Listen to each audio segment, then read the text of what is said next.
Hello friends, welcome on my YouTube channel the celebrity facts. IPL 2024-এ champion হয়েছিল Kolkata night Riders, আর এই দলের captain ছিলেন শ্রেয়াস আইয়ার এবং মেন্টর ছিলেন গৌতম গম্ভীর। কিন্তু আইপিএলের পরপরই গৌতম গম্ভীর টিম ইন্ডিয়ার হেড কোচ নিযুক্ত হয়েছেন, ফলে কেকেআরের নতুন মেন্টর হয়েছে ডিজে ব্রাভো।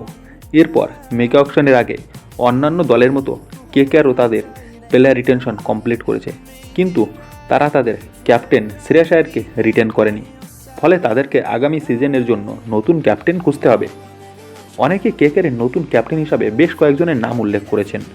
তারা হলেন Rishabh Pant, KL Rahul, Jos Buttler, Shreyas Iyer. কিন্তু এই সব প্লেয়ারকে দলে নেওয়া খুব কঠিন হবে কেকেআরের পক্ষে, কারণ তাদেরকে দলে নিতে কেকেআরকে অনেক টাকা খরচ করতে হবে। আর টাকার দিক দিয়ে পাঞ্জাব, RCB, লখনৌ এইসব দলগুলির কাছে কেকেআর পিছিয়ে পড়বে।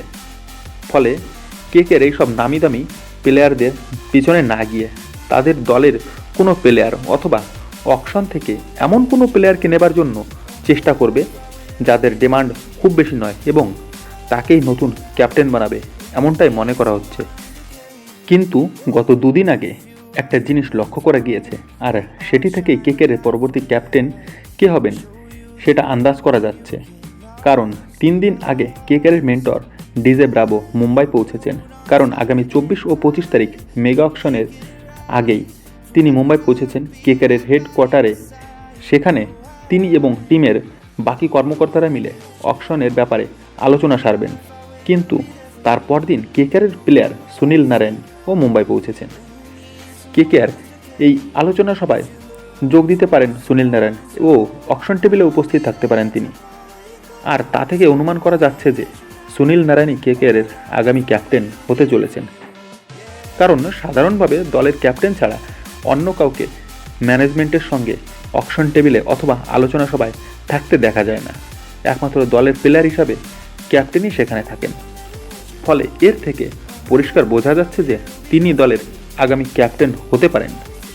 অভিজ্ঞতার দিক দিয়ে দেখতে গেলে ক্যাপ্টেন হিসাবে সুনীল নারায়ণের খুব বেশি সফলতা নেই, কিন্তু তার ক্যাপ্টেন্সি করার অভিজ্ঞতা আছে, কারণ কেকেআরের অন্য দুটি টিমের হয়ে তিনি ক্যাপ্টেনের দায়িত্ব সামলান। সেগুলি হলো লস অ্যাঞ্জেলেস নাইট রাইডার্স এবং Abu Dhabi knight riders. Sunil Narine কেকেআরের সবথেকে পুরনো, সবথেকে এক্সপিরিয়েন্স ও সবথেকে সফল প্লেয়ার। দলের সব গুরুত্বপূর্ণ সময় তিনি দলের পাশে দাঁড়িয়েছেন। ফলে এখনও দলের প্রয়োজনে তিনি নতুন ক্যাপ্টেন হলে অবাক হওয়ার কিছু নেই। আর তাছাড়া কেকেআর যদি অকশন থেকে ক্যাপ্টেন বানানোর মতো প্লেয়ার পেয়ে যায়, তাহলে তারা নিশ্চয়ই তাকেই ক্যাপ্টেন বানানোর চেষ্টা করবে।